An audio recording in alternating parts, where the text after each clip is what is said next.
Salut tout le monde, bienvenue à cet autre podcast de hockey sur demande sur les ondes des chemins de télé, édition du 23 février 2026 et on baigne en plein dans les quarts de finale, demi-finale des Olympiques et vous devinerez que ce sera une bonne portion là, des sujets là, d'aujourd'hui. Mais avant, la question qui tue, Stéphane, réussis-tu à respirer un petit peu là, parce que t'es un homme occupé?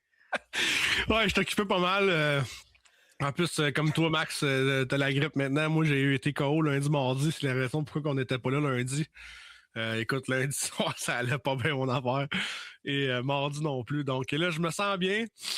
Pas si pire au niveau des facultés nasales, mais quand même, on va essayer de vous en informer le plus possible. Puis au moins, on s'en va vers le soleil de mon côté. Lundi, je serai dans l'avion vers l'Arizona. Donc, Ben, écoute, de mon côté, je me sens un peu comme un joueur de hockey, justement. Là, j'ai fait mon pre-nap, là, j'ai fait un petit dodo là, avant le podcast parce que moi non plus, aujourd'hui, ça a été une très longue journée. Mais qu'est-ce qu'on ferait pas pour vous informer? Exactement. Surtout dans le temps qu'on est rendu, là, c'est vraiment le bout, le fun des Olympiques, là, vraiment les matchs là, éliminatoires. Et Steph, on va commencer ça justement avec les quarts de finale parce qu'il y avait 4 matchs aujourd'hui dans les quarts de finale. Il y en a 3 sur 4 qui se sont terminés en prolongation, donc quand même des matchs vraiment serrés. La seule équipe là, qui ça a été moins serré, c'est la Slovaquie là, qui a vraiment là, malmené l'Allemagne là, 6-2. Ouais. Donc une victoire quand même facile. Là. C'était pratiquement fini après 2 périodes. Là. C'était 4-1 après 40 minutes de jeu. Donc on n'a jamais vraiment regardé derrière. On va pas trop s'attarder là, à ce match-là. Mais on va s'attarder à celui du Canada parce que, écoute, il nous a fait passer par toutes les gammes des émotions ce match-là. Le Canada face à la Tchéquie. On a réussi à remporter ça par la marque de 4-3 en prolongation, mais c'est tout le build-up de ce match-là qui a été assez incroyable. On commence ça en force avec un but de Macklin Celebrini à la 3e minute. On s'est dit, good, on est parti. Et là, Stéphane, on a eu un peu des syndromes post-traumatique là, avec le championnat mondial de hockey junior. Pour ceux qui se rappellent, là, la Tchéquie nous avait sorti là, en décembre dernier là, dans ce tournoi-là. Et là, la Tchéquie qui réplique avec 2 buts. Lucas Sedlak qui profite d'un revirement. Ensuite, David Pastrnak qui profite d'un avantage numérique. Et là, tout à coup, c'est 2-1 et là, on se dit, oh, là, ça va pas trop bien. Parce qu'il faut dire que le Canada, je sais pas si tu as regardé le match, mais ils n'ont pas joué une grosse première période, le Canada. Ça a été assez... J'avais justement des flashbacks de qu'est-ce qui se passait en décembre dernier. On semblait être malmené par les attaquants sur l'échec avant là, du côté de la Tchéquie. Les défenseurs n'avaient pas vraiment de réponse. Et là, ça s'est placé un peu en deuxième période, mais Dostal qui a fait des miracles. Et là, finalement, a cédé sur le tir de McKinnon, là, un bon tir. Et là, la séquence qui m'a fait... comment je pourrais dire? Qui m'a fendu le cœur. C'est lorsque Nick Suzuki avait un but grand ouvert, Stéphane. Tire en plein sa pine. Le but ouvert. Moi, à ce moment-là, quand j'ai vu cette séquence-là, je me suis dit, c'est fini. Le Canada perd ce match-là. Parce que tu sais, comme moi, Stéphane, quand on manque des occasions en or comme ça, que ce soit un 5 contre 3 pendant 2 minutes puis qu'on fait rien, ou ben des buts ouverts comme ça qu'on rate, ça finit toujours par nous hanter. Et c'est ce qui s'est presque produit, Stéphane, parce que vers la fin de la 3e période, André Palat qui va semer là, le chaos à l'aréna là-bas en marquant et il donnait l'avance le 3-2. Puis là, on s'est dit, on va pas se faire encore une fois le coup. Écoute, je capotais, Stéphane. Je sais pas de ton côté comment t'as vécu ça. Là. Je sais que t'as fait un post sur Facebook, là, j'ai vu ça, je trouvais ça bien drôle. Là. Mais avant de poursuivre, je veux que tu me donnes tes états d'âme là, comment tu as vécu ce match-là avant qu'on poursuive avec la conclusion? Ouais, écoute, j'ai pas eu la chance d'écouter la première et la deuxième période. C'est quelque chose que je vais regarder probablement ce soir avant de me coucher ou demain là, pour bien m'assurer de tout comprendre ce qui s'est passé. Mais j'avais malheureusement d'autres occupations à faire aujourd'hui. Mais quand je suis revenu, c'était 2-2. C'était 2-1. Ou 2-2, non, 2-2. Puis là, je me suis dit, qu'est-ce qui se passe 2-2 contre la Tchéquie? Nanana. Et là, quand j'ai vu le but d'André Palat, j'ai capoté. Là, je disais, non, ça se peut pas. Et là, mon poste virulent était, venez pas me dire après ça qu'on n'a pas de la difficulté au Canada. Donc, malheureusement, ça a fait jaser, évidemment. J'adore faire jaser, ceux qui le savent, ceux qui me suivent sur les réseaux sociaux. Mais il y avait un fond de vérité quand même là-dessus. Et Nick Suzuki s'est bien repris en fin de 3e sur une déviation, sur un but pour égaliser. Et que dire de la montée dans l'emporte-pièce à Mitch Marner qui a sorti ses beaux jours pour permettre au Canada de passer au moins en demi-finale. Là. Donc, écoute, ça a été... je pense que tout le Canada en entier a retenu son souffle avant que Suzuki marque le but en fin de troisième.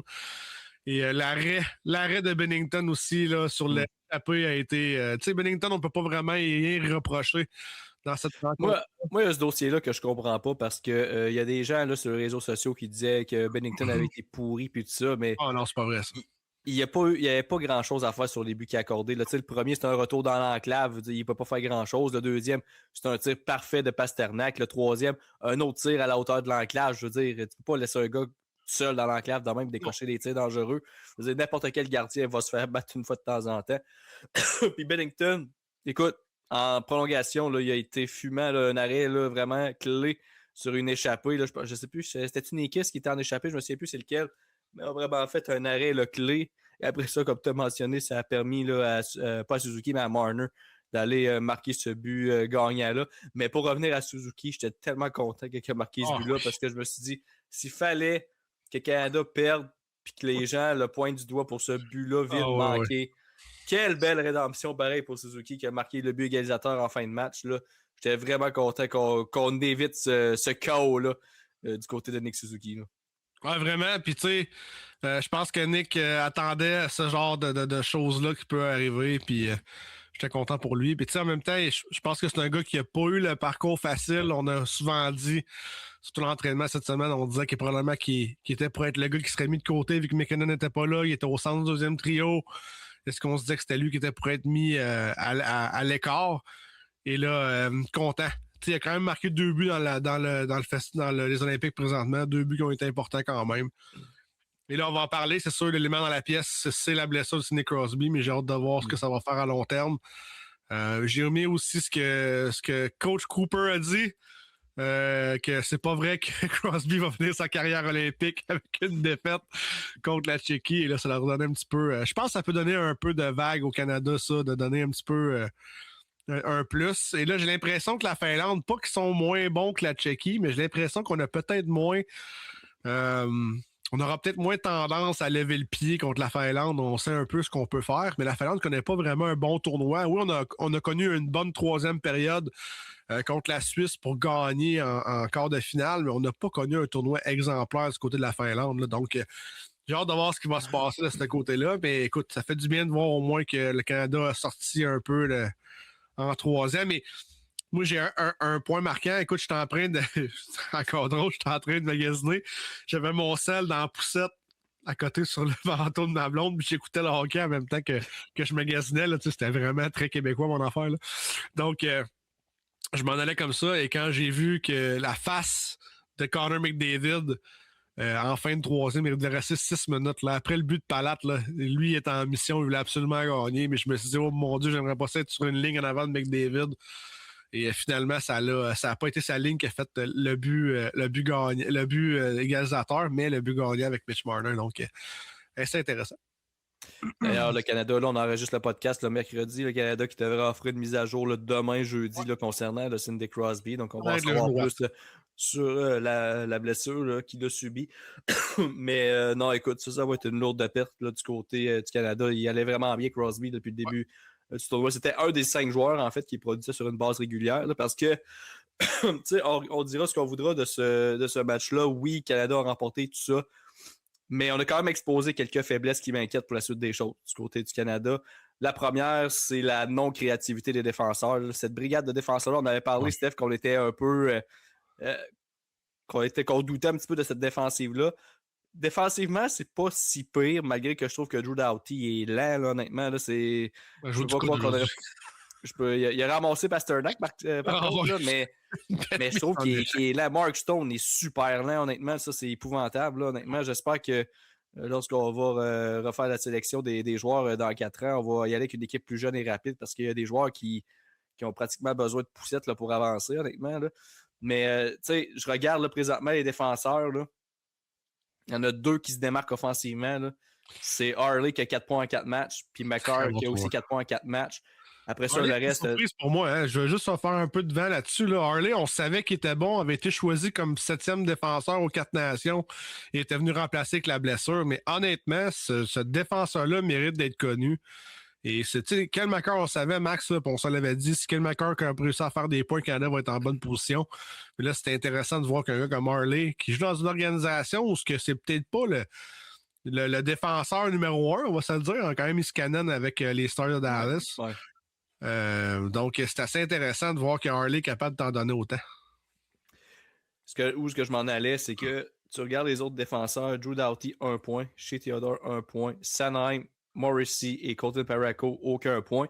Doughty et Theodore ont récolté leurs points contre la France. Je ne veux rien leur enlever, mais la France, c'était 10 buts qu'on a marqué, fait que c'était un peu la moindre des choses d'aller chercher au moins un point là. Mais tu sais, contre les autres équipes plus menaçantes, en guillemets, même si le Canada n'a pas affronté les Top Guns, quoique la Tchéquie a donné du fil à retordre. La Suisse, c'est pas une mauvaise équipe non plus, mais ils n'ont pas été capables de rien faire. Et devant Taves qui a 2 points en 4 matchs, il y en a un aussi, son but, ça a été contre la France aussi. Fait que tu sais, t'enlèves ça, puis les défenseurs n'ont pas fait grand-chose. Puis ça a été le festival du dompage de rondelles par la bande. Comme je dis, c'est zéro créatif leur affaire. Puis je trouve ça dommage parce que je trouve que ça fait en sorte que les attaquants, il faut tout le temps qu'ils travaillent le long des rangs pour chercher les rondelles. Puis tu sais, c'est pas tous des joueurs comme Wilson qui sont capables d'aller chercher des rondelles le long des rangs. Puis tu sais, McDavid, c'est pas le plus physique. Marner, c'est pas le plus physique non plus. Fait que, tu sais, je trouve pas qu'on exploite pleinement la vitesse puis le talent du côté des attaquants du Canada parce qu'on est tout le temps en train de domper la rondelle à gauche et à droite. Puis je trouve que ça avantage pas vraiment. Mais en tout cas, regarde, jusqu'à maintenant, on s'en sort quand même bien. Mais j'ose croire que dans 4 ans, un Matthew Schaefer, ça ferait pas de tort. Un Noah Dobson, ça ferait pas de tort non plus. Là, il est capable de faire une bonne première passe parce que du dompage de rondelle par la bande comme ça, contre les États-Unis, ça va être tough. Là. Oh, si on joue les États-Unis en finale, là, ça va être rough. Là. Ouais, effectivement. Sinon, si on va du côté de l'autre demi-finale qui opposait la Finlande, comme tu as mentionné tantôt, contre la Suisse, et la Suisse qui est passée si près de réaliser la surprise des quarts de finale. Ils étaient à quoi? 1 minute et quelques secondes là, de gagner ce match-là. C'était 2-1. Mais en fin de match, Miro Heiskanen qui va créer l'égalité. Et qui d'autre que le héros de la Saint-Jean, Artturi Lehkonen. Ah oui, encore. Qui marque en prolongation sur un bon tir en échappé et la Finlande qui réussit à se sauver avec la victoire. Comme tu as dit, ça n'a pas été un tournoi. Ça a été un tournoi en 2 temps contre la Finlande. On a mal starté ça contre la Slovaquie. On s'est fait surprendre. Après ça, on a surpris la Suède. On a planté l'Italie. Mais après ça, là, contre la Suisse, ça a été rough. Là. Comme tu as dit, ça a tout pris. Mais l'important, c'est comment. C'est pas comment, c'est combien. C'est combien. Ouais. Et le combien, c'est qu'on se rend quand même encore de finale. Là, et on va affronter le Canada.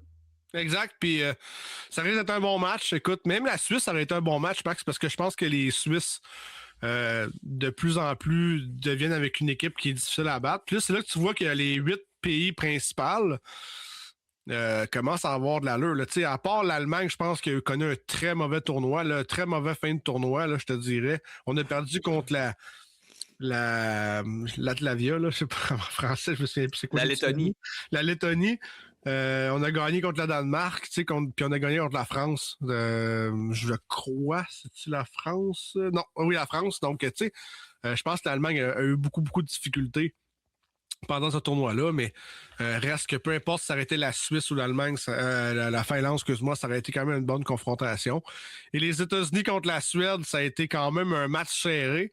Et là, j'ai hâte de voir quand même contre la Slovaquie. Slovaquie qui marque beaucoup de buts, hein? Donc, j'ai hâte de voir là, la gang à The Slav Gang. J'ai hâte de voir comment ça va aller contre les États-Unis, mais j'ai l'impression qu'on aura là sans complexe et on va essayer d'aller chercher la possibilité d'aller jouer pour une médaille d'or, ce qui pourrait être une première pour la Slovaquie, en fait. Écoute, moi, du côté de la Slovaquie, je serais surpris qu'on réussisse à battre les États-Unis, mais je pense pas que ça va être une balade dans le parc, par exemple, pour les États-Unis. Exactement. Je pense que la Slovaquie est très coriace depuis le début du tournoi. On a donné du fil à retordre quand même à la Suède. Comme j'ai dit, a surpris la Finlande aussi.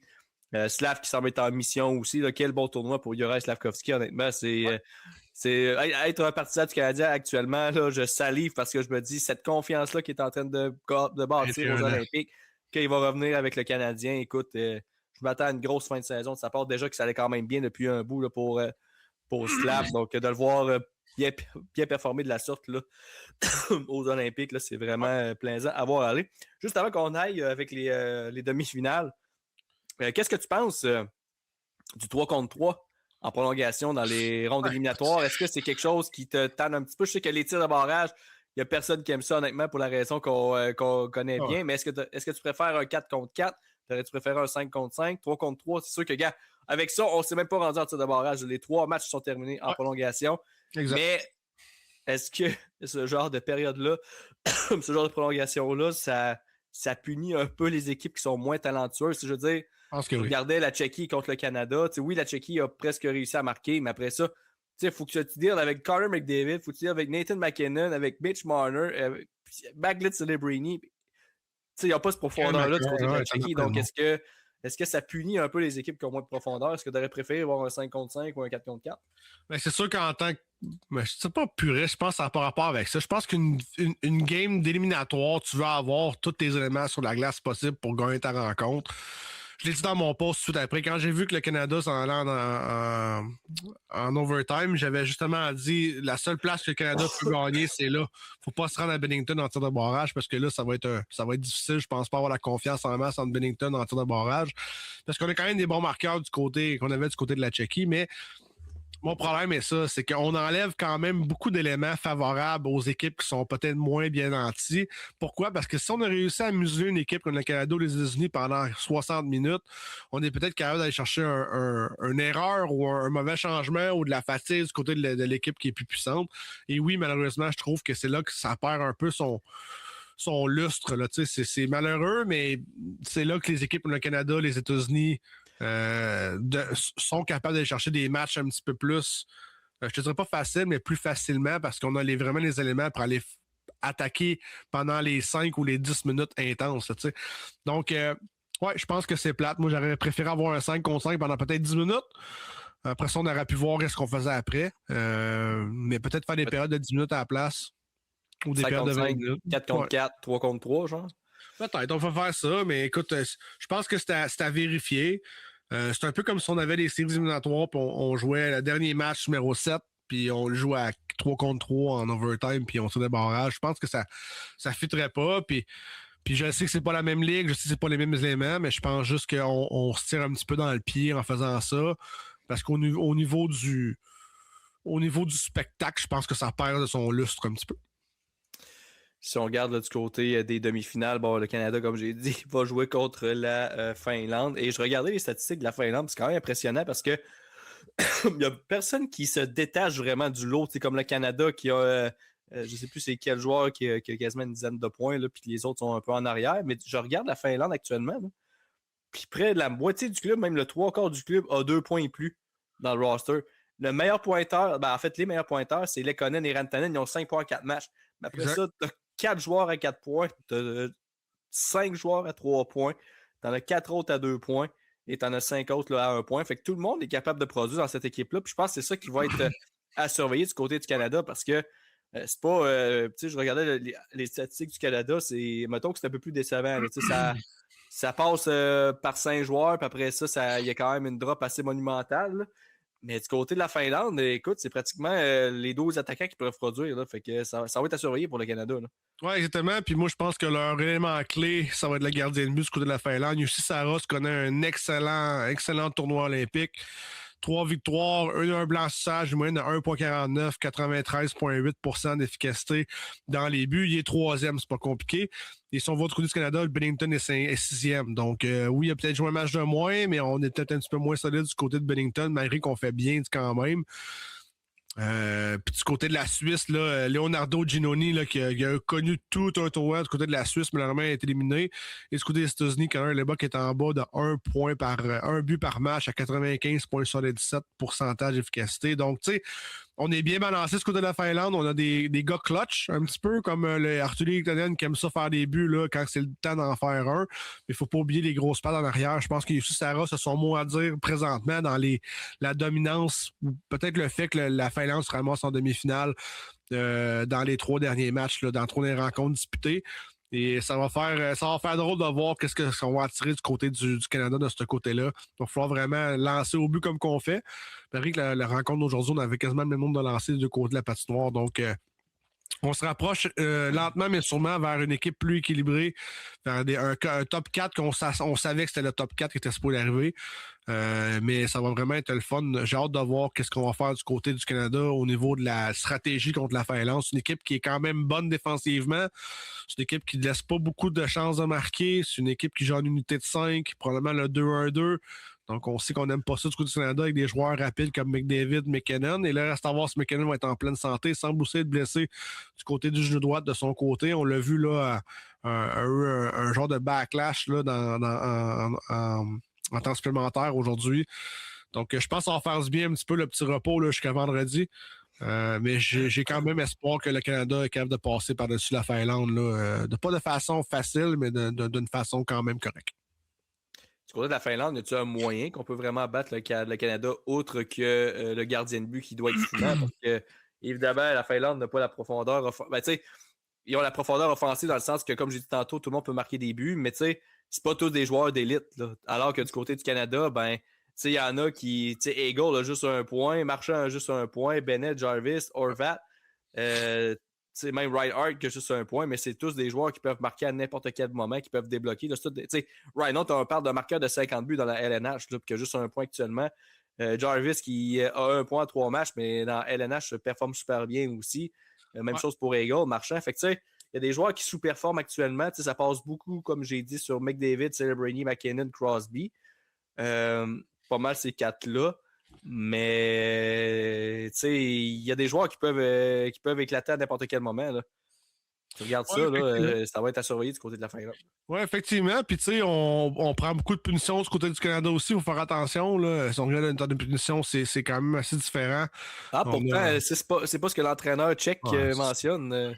C'est le même gars qui avait 10 joueurs sur la glace pendant qu'ils ont scoré. Là. Ça, c'est épouvantable que personne n'ait vu ça.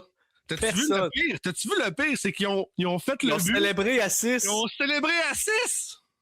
Je veux dire, en tout cas, moi, ça m'épate, là. J'ai pas pris attention, j'étais trop en maudit quand j'ai vu le but, quand même, d'André Palat. Mais là, quand j'ai vu ça après ses réseaux sociaux, là, je disais, tu sais, c'est beau de manquer une séquence, mais ça, c'est manqué sur un méga temps, là. C'est une catastrophe. C'est surtout qu'il y a personne qui l'a vu. Il n'y a pas un coach, il n'y a pas un joueur, il n'y a pas un fan, il n'y a personne. Exact. J'ai arrêté l'entraîneur de la Tchéquie, je me regardais une petite gêne pour dire que le Canada pogne jamais de punition, là. On va se le dire, là.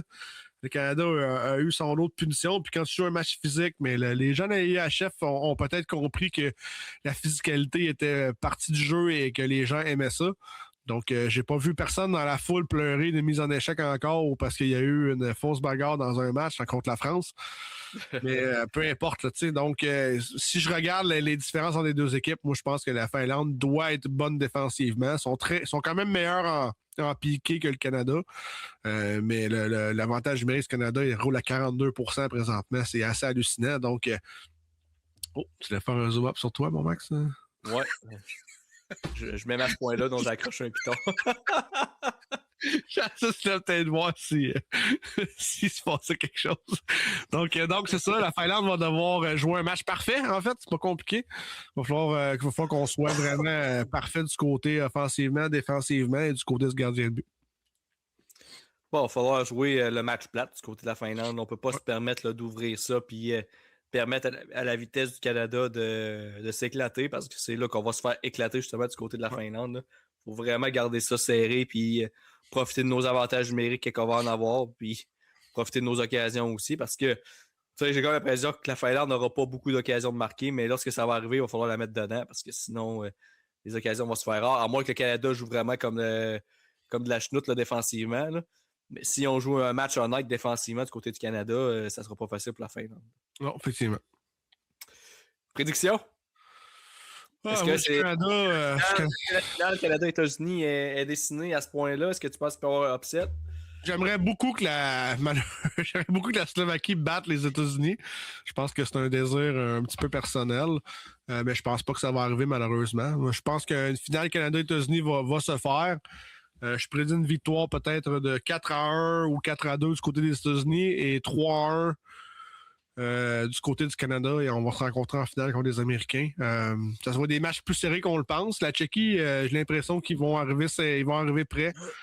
Mais je serais content de voir la Tchéquie là, gagner ça. Là. Je pense que La Slovaquie, excuse-moi, il y a la Slovaquie, depuis tout à l'heure, je dis la Tchéquie, je sais pas pourquoi. Là. La Slovaquie. La Tchéquie, elle joue plus, je confirme. Je trouve qu'il y a des belles histoires au niveau de la Slovaquie. Là. Oui, Juraj Slafkovský va super bien, mais Dalibor Dvorsky aussi. Dvorsky va super bien avec 6 points en 4 matchs. Donc, c'est beau à voir là, qu'est-ce qui s'en vient. Puis on a aussi des joueurs qu'on connaît pas, mais qui sont issus de là-bas, là, avec Pavel Regenda puis Adam Roshinska qui va très bien aussi. Donc, je trouve ça le fun de voir la Slovaquie fonctionner. C'est un programme qui de plus en plus devient compétitif. Et là, on va en avoir longtemps avec notre leader, là, avec Juraj Slafkovský. Donc, j'ai hâte de voir, mais je prédis quand même un Canada-États-Unis là, vers la fin. Ouais, puis il y a d'autres joueurs aussi. Tu regardes le repêchage qui s'en vient. Il y a d'autres joueurs slovaques qui pourraient sortir première ronde. Là, Tomáš Tomík, puis aussi Adam Nemec, là, qui est le frère de Simon Nemec, le défenseur des Devils. Donc, il y a de plus en plus de joueurs slovaques qui vont sortir au repêchage. Donc, c'est la roue qui tourne. Puis éventuellement, la Slovaquie va avoir un club quand même le fun. Tu penses à ça, Slav, là, il y a juste 21 ans. Là. Dvorsky, il y a quoi? Il y a 20 ans. On va les voir encore souvent dans les Jeux olympiques. Là. C'est pas comme Crosby qui a 36 ans et que c'est ses derniers jeux probablement. Là. On va les voir quand même assez souvent là, dans les années à venir. Donc, ça fait juste commencer là, pour la Slovaquie. Moi, de mon côté, je vais y aller avec un 5-1 du côté du Canada et un 4-1 du côté du côté des États-Unis contre la Slovaquie. Donc, finale Canada-États-Unis. Un dimanche matin. Je crois que c'est à 8h, genre, le match. On va se lever de bonne heure. Il faut se lever de bonne heure pour regarder ce duel-là. Sinon, on va se transporter du côté du hockey féminin. Parce que le match de médaille d'or qui aura lieu, évidemment, on enregistre mercredi. Donc, demain, ce sera le match entre Canada et États-Unis. Évidemment, ce qui fait beaucoup jaser, c'est le premier match entre les deux équipes en ronde préliminaire, que ça n'a pas été un cadeau pour le Canada qui s'est fait varloper. Il faut dire que Marie-Philippe Poulin n'était pas là, mais comme on s'était dit lorsqu'on avait parlé de ce match-là, le Canada n'était pas à une Marie-Philippe Poulin de gagner ce match-là. Non. Ça prenait bien plus que ça. Et est-ce qu'on peut dire que les États-Unis ont... pas que c'est une balade dans le parc, mais comment le Canada peut vraiment battre les États-Unis? Moi, je pense que c'est impossible. Le Canada n'a pas les ressources.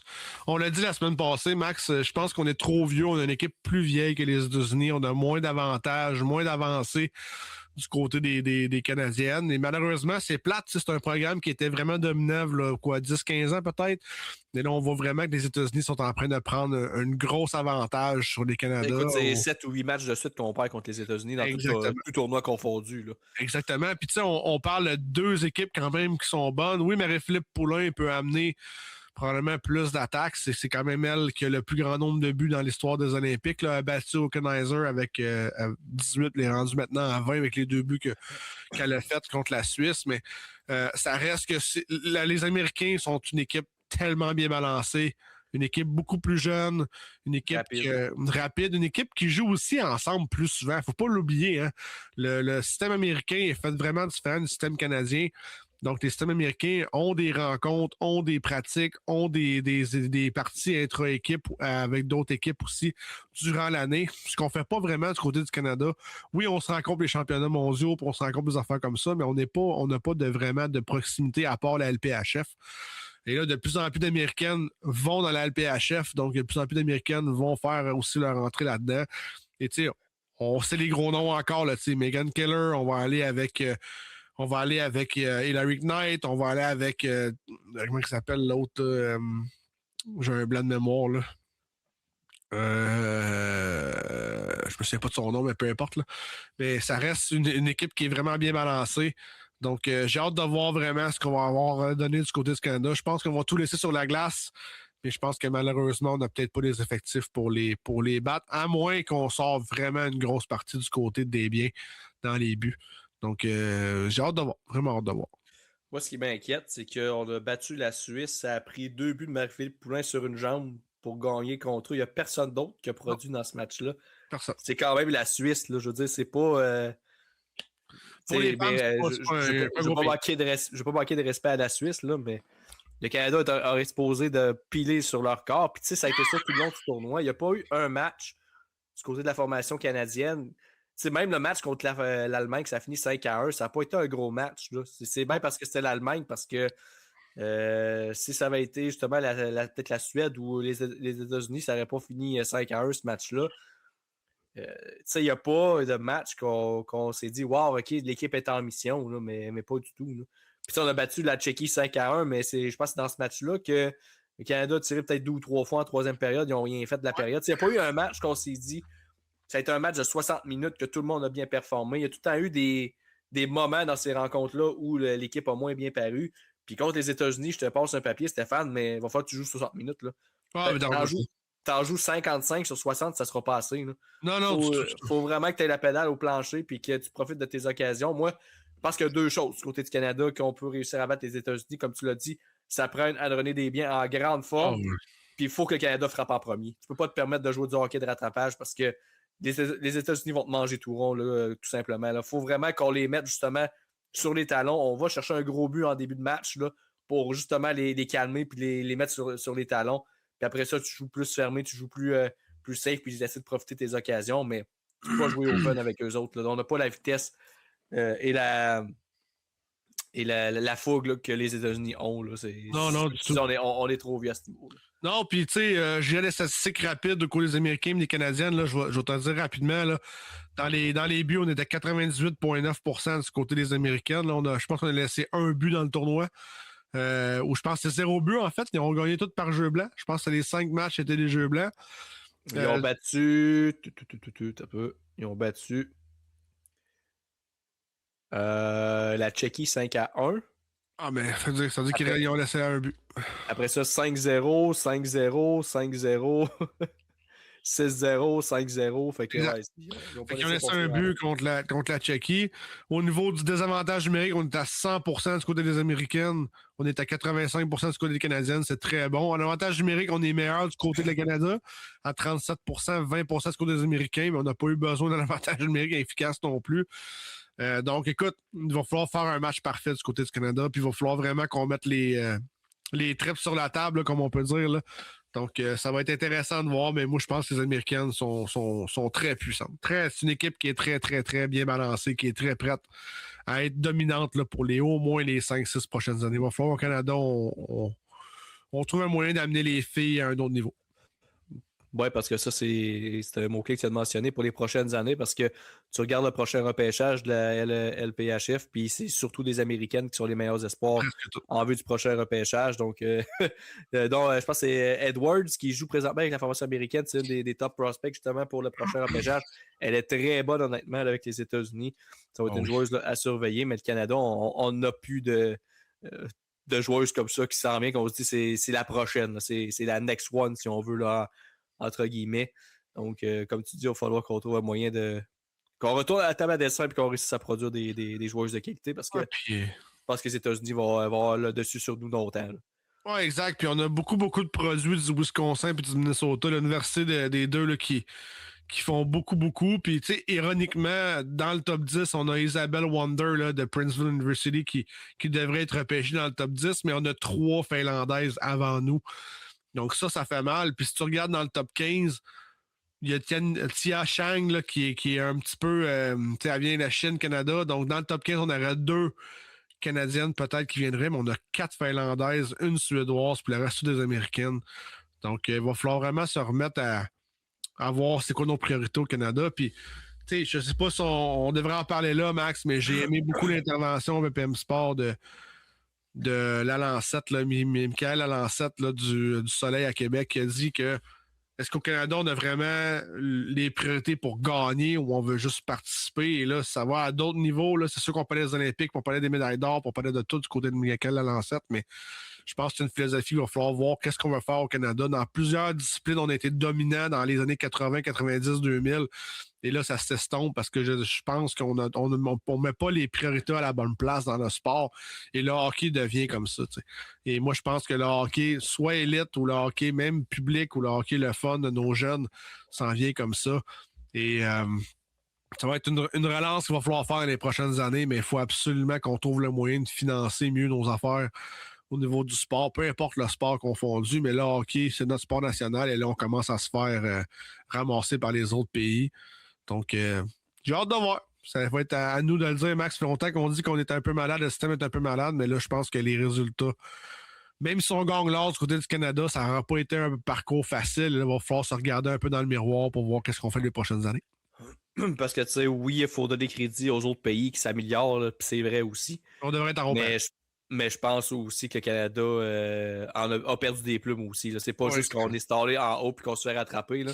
C'est qu'on descend nous autres aussi un peu puis on se fait rattraper par la suite là, par les autres pays. Je pense que ça aussi là, qu'il faut. Puis il faut arrêter de regarder juste les Américains. Tu sais, souvent, on a tendance à regarder le bonhomme vert, le bonhomme orange en bas, puis parler juste des Américains, mais l'Europe commence vraiment à porter. Là, tu sais, je lisais, puis merci à Michael Lancette encore, là, il ne nous écoute pas, mais probablement que ça va peut-être résonner à ses oreilles. Là. J'ai lu aussi là, tout ce qui se passait avec la Norvège, et c'est incroyable le système, comment ça fonctionne pour qu'on redonne dans le sport. Donc, il va falloir avoir nos priorités, mais là, ça commence à faire peur. Là, les hommes, on était corrects depuis quelques temps. Là, j'ai hâte de voir comment ça va aller pour les prochaines années, mais le côté féminin commence à me faire peur au niveau des prochains Olympiques. Là, 2028, ça c'est l'été, mais 2030, j'ai hâte de voir comment ça va aller là, du côté de la France. Là, si on va être capable d'apporter une équipe qui va être très, très performante. Surtout qu'on ne sait pas si Marie-Philippe Poulin va être là. Elle ne sera pas là, je pense pas qu'elle va être là. On verra bien. Là. Mais même si elle y allait, ça va toujours bien avoir quasiment 40 ans. Il ne faudrait pas que ça soit un enjeu. Il faudrait que ça soit juste pour l'amener. Là. Ça ne devrait pas être elle encore notre... la leader. La leader de tout ça. C'est ça l'affaire. Là. Mais écoute, dossier à suivre, on va se reparler la semaine prochaine justement de tout ça, là, les retombées de ces matchs-là, autant que chez les hommes que chez les femmes. Mais là, on va aller faire un petit tour au niveau local, Stéphane, parce qu'on avait un gros match avec le Kraken en fin de semaine passée contre Saint-Clair. C'était le premier rang qui était en jeu. Puis non seulement le Kraken a gagné ce match-là, Stéphane, mais ils ont pulvérisé Saint-Clair. Ça n'a pas été chic. Là. Non. Ça a fini 8-1, Stéphane. Ça a été un match dominant du côté du Kraken. Là, on a Pouliot et Maillé qui a marqué en première période pour faire 2-0. Ensuite, Maillé qui en a ajouté un deuxième pour faire 3-0. Saint-Clair a réduit ça à 3-1 en début de deuxième. Là, Clovis puis Ledo. Par la suite, on n'a jamais regardé derrière. Là, Pouliot, Maillé, côté, qui ont tous marqué des buts. Là, c'est pas compliqué. Là, tu regardes du côté du Kraken. William Maillé a filé avec 6 points, 4 buts, 2 passes. Éric Pouliot, notre cher Éric, 2 buts, 2 passes, 4 points. 3 points pour Nicolas Bussière. Et ma déception, par contre, puis là, évidemment, je dis ça avec beaucoup d'ironie, là, c'est des blagues, là. Mais Christopher Mendes, seulement une passe. Ça, c'est décevant. Lui qui ramassait des points à la tonne, mais évidemment, c'est une petite blague. C'est pas l'affaire du monde du côté de Christopher Mendes. Adam Nadeau aussi qui a eu un point. Julien Jacques aussi. Donc, Gabriel Côté, 2 buts, une passe. Donc, vraiment, tout le monde l'a mis la main à la pâte. Et David Bélanger là, qui a seulement cédé à une reprise dans ce match-là. Et là, prochain match, ça va être le dernier de la saison régulière. Alors qu'on va jouer dimanche à compter de midi à l'aréna régionale J.A. Métivier contre la formation de Saint-Lazare. Donc, si vous avez du lousse ce dimanche après-midi, ben quoi que vous allez écouter ça, puis ça va être déjà passé, mais probablement que vous suivez quand même un peu le calendrier. Là, donc, allez faire un petit tour là-bas pour encourager notre Kraken. Sinon, du côté de la Ligue de hockey Côte-Sud, c'est les séries éliminatoires là, qui s'amorçaient et les Hunters de Saint-Prosper qui, comme j'avais mentionné, jouaient contre la meilleure équipe là, en première ronde, mais des matchs en saison régulière avaient quand même été serrés entre les deux équipes, sauf le premier, que ça avait été une dégelée, mais les autres, c'était quand même serré. Puis Stéphane, on a réussi à aller chercher le premier match du côté de Lotbinière par un gain de 3-1. Donc, on a parti ça vraiment là, vraiment sur une bonne lancée. Même si on avait accordé le premier but, là, Jason Betty qui avait marqué pour faire 1-0, mais après ça, Jacob Roy-Lalonde, oui, Brian Lemieux et Nicolas Morin qui ont inscrit là, les filets sans réplique là, pour aller chercher le match par la marque de 3-1. Malheureusement, on retournait à domicile le lendemain, mais on n'a pas réussi à aller faire ça 2-0, alors qu'on s'est incliné là, par la marque de 6-3. On a quand même bien débuté ça. C'était 2-2 après 20 minutes de jeu, là, alors que Cédric Poulin et Mario Boilard Jr. Là, qui ont inscrit 2 buts dans la première période, mais par la suite, une deuxième période qui a fait mal. Là, 3 buts sans réplique là, du côté de Lotbinière. Guillaume Linteau, Nicolas Castonguay et Jason Betty. Il y a Brian Lemieux qui a réduit l'écart à 5-3, mais on n'a pas été capable d'aller créer l'égalité. Là, on a inscrit un but d'assurance là, en troisième période du côté de Lotbinière, Michael Bélanger qui a inscrit son deuxième des séries. Sinon, la série qui se poursuit vendredi le 20 février du côté de Lotbinière et les deux équipes qui vont se retrouver aussi du côté de Saint-Prosper le lendemain le samedi 21 février. Donc, une série qui devrait être serrée entre les deux équipes, là. Même si au classement, là, c'est pas du tout le cas, là. On vient de voir les 2 premiers matchs, puis les Hunters qui vraiment là, donnent du fil à retordre là, du côté de Lotbinière. Est-ce que ce sera assez pour aller créer la surprise? On va le souhaiter là, du côté de Saint-Prosper. Sinon, si on se dirige maintenant du côté du Hockey Custom Performance, on avait un match le vendredi 13 février. Et ça a été une victoire là, de 6-5 là, face à la formation de... je viens de perdre ma page, là, mais c'est la formation de Lac-Mégantic, je crois, si on peut...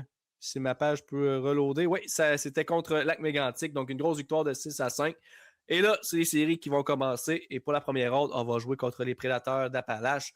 Les 2 premières rencontres qui auront lieu le vendredi 20 février du côté de la Quai-de-Chemin. Ensuite, samedi 21 février, on s'en va du côté d'Israélie. Ensuite, match 3 le 27 février à la Quai-de-Chemin. Ensuite, le lendemain, 28, si nécessaire, parce que c'est des 2-3. Et si il y a un match, ou plutôt des... t'as peu ça, des 2-3? Ou des 3-5, excusez, c'est des 3-5. Donc, les matchs 4 et 5, là, c'est, si nécessaire, ce serait le samedi 28 février à Disraeli et le 1er mars du côté de la Quai-de-Chemin. Donc, si vous voulez aller encourager la formation de Hockey Custom Performance, eh bien, allez-y. Les séries là, qui commencent très bientôt. Sinon, si on se dirige du côté des Castors de Pro-Lac, donc on s'en va du côté du hockey mineur, eh bien, Steph, notre équipe M13 B2 ont gagné le tournoi Passe la POC. Yes. Quand même un beau nom pour ce tournoi-là.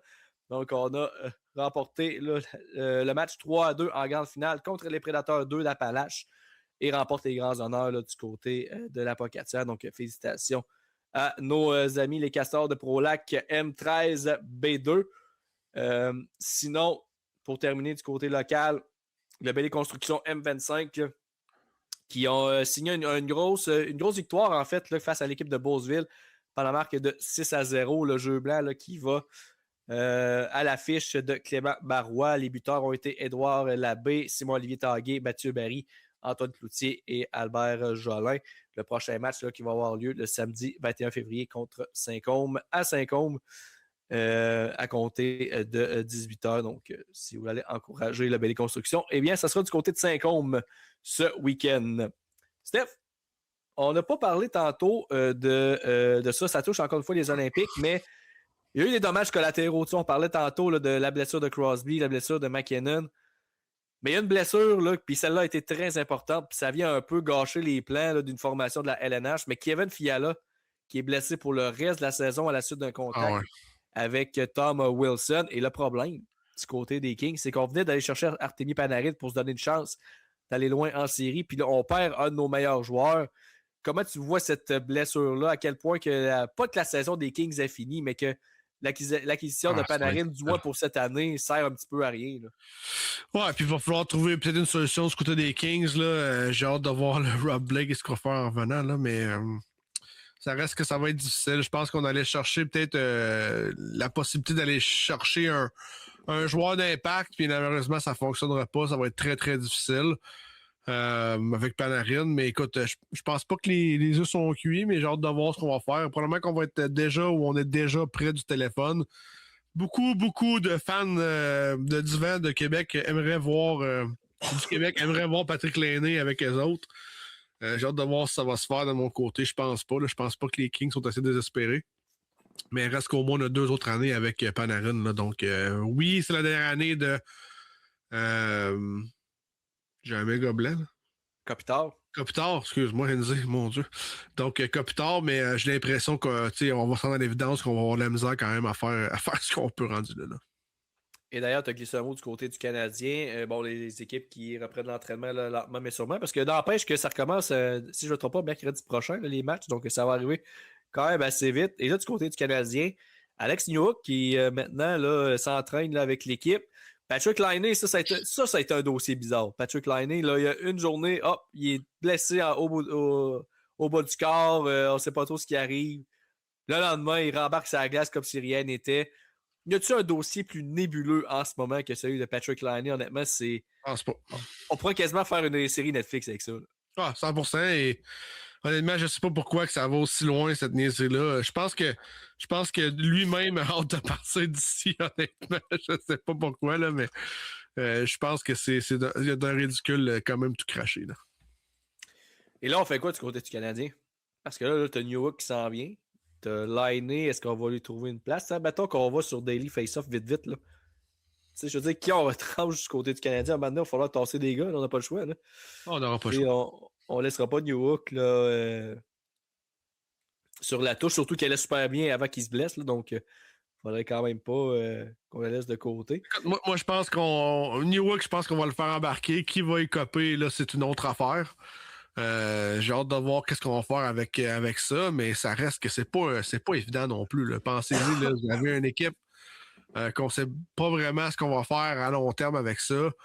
On a beaucoup de joueurs, beaucoup de contrats. Il va falloir vraiment se départir de contrats. On n'aura pas vraiment le choix, c'est sûr. Certain.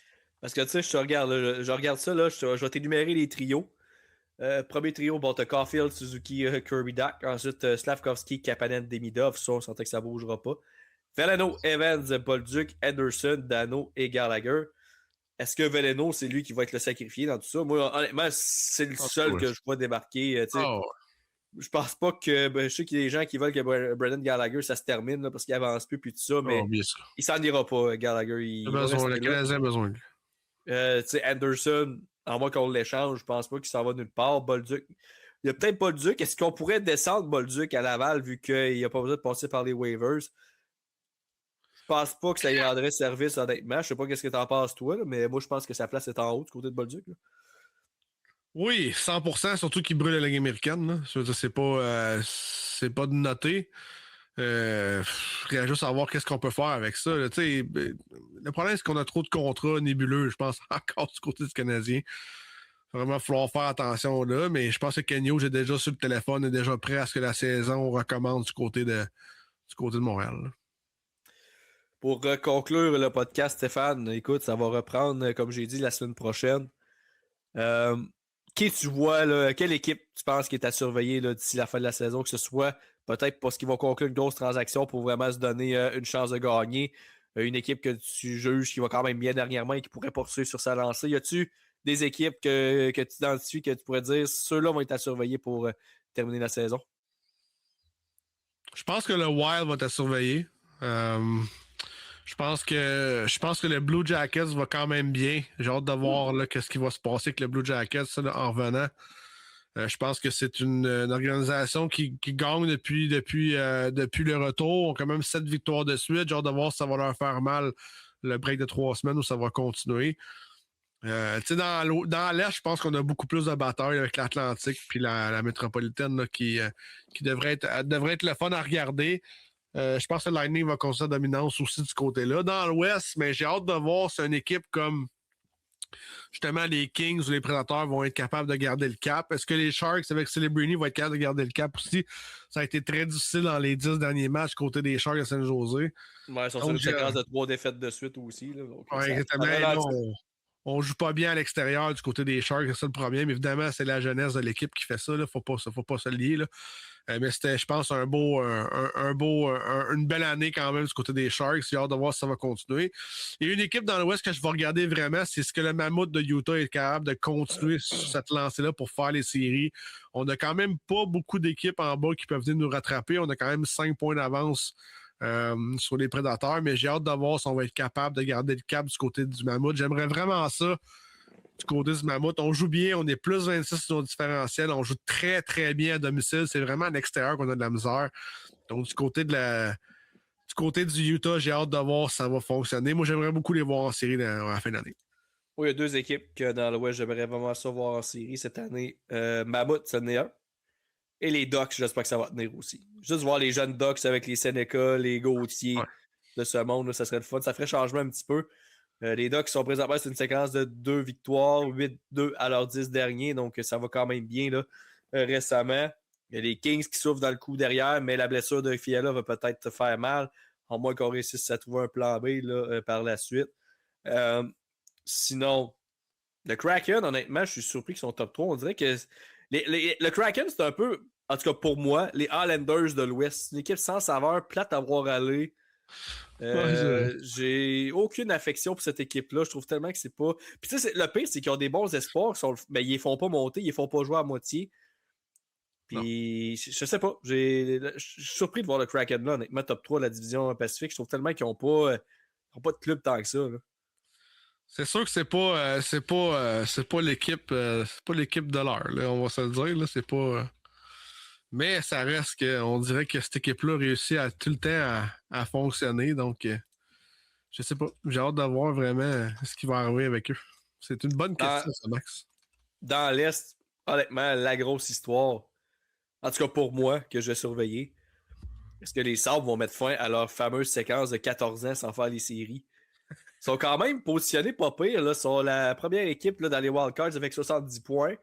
Les Jackets souffrent derrière, ils sont à 5 points avec un match en main, mais tu sais, quand même. Ils sont quand même à 2 points des Red Wings et du Canadien et le top 3 de la division Atlantique. Ouais. Honnêtement, tu regardes ça actuellement, 5 des 8 équipes de l'Atlantique se feraient les séries actuellement. C'est quand même incroyable. Les 2 équipes du wildcard présentement, c'est des équipes de l'Atlantique. Tu as Buffalo puis Boston. Puis évidemment, tu as le top 3 là, de la division Atlantique avec Tampa, Montréal. J'ai hâte de voir si Buffalo va réussir à garder le cap. Écoute, ça va être la fun, je pense. On va avoir le droit à une bonne fin d'année. Sinon, les Islanders, évidemment, c'est une autre équipe que. Écoute, son top 3 de la division métropolitaine, ça me surprend aussi. Là.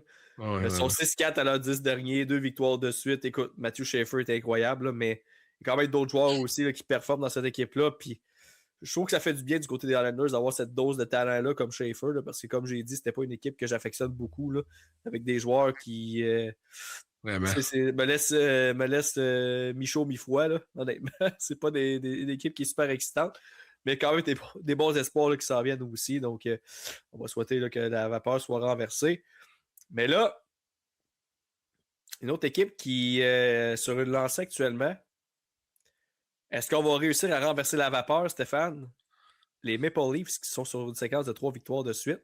Ouais, ça a bien fini du côté des Maple Leafs. Ils sont à 6 points des séries. Est-ce qu'il est trop peu trop tard, tu penses? Ou s'il y a encore une réelle chance? Ben, écoute, moi, sachant que l'Atlantique est très compétitive. Non, moi, je pense que c'est trop peu trop tard du côté des autres. Ça va être très, très, très difficile du côté des Leafs, mais c'est une équipe qui peut le faire. Un peu comme on avait parlé de passer avec les Oilers, là, il y a 2 ans. C'est une équipe qui peut peut-être le faire, c'est eux. Il va vraiment faire une catastrophe du côté d'une équipe, là, soit des Bruins, soit des Sabres. Mais j'ai l'impression que les Leafs sont quand même loin. 7 points de retard sur les Sabres, puis 8 points sur les Bruins.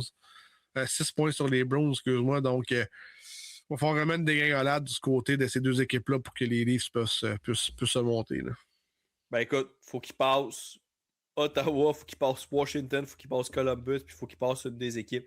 Buffalo et Boston. C'est pas juste l'affaire d'une équipe qu'il faut qu'ils passent. Ça en prend beaucoup qu'il faut qu'ils s'écroulent pour pouvoir passer en avant du côté des Maple Leafs. Ben écoute, on va se jamais peut-être sur une grosse séquence parce qu'ils ont l'équipe, honnêtement, pour le faire. Ouais. S'ils peuvent avoir plus de stabilité devant le filet au niveau des blessures et tout ça. Mais ils ont quand même une équipe potable pour le faire, mais je pense pas vrai que les dégâts sont déjà faits. Ça va vraiment être dur pour vrai. je leur donne pas gros de la chair pas mal bien. Et là, si on regarde du côté des équipes canadiennes, ouais. Ça fait mal. Tu regardes ça, là. Oh oui, ça fait mal. Si la tendance se maintient, il y aurait seulement 2 équipes canadiennes sur 7 qui feraient les séries, Stéphane, soit le Canadien et les Oilers. Les Jets, honnêtement, c'est épouvantable, l'écroulement cette année.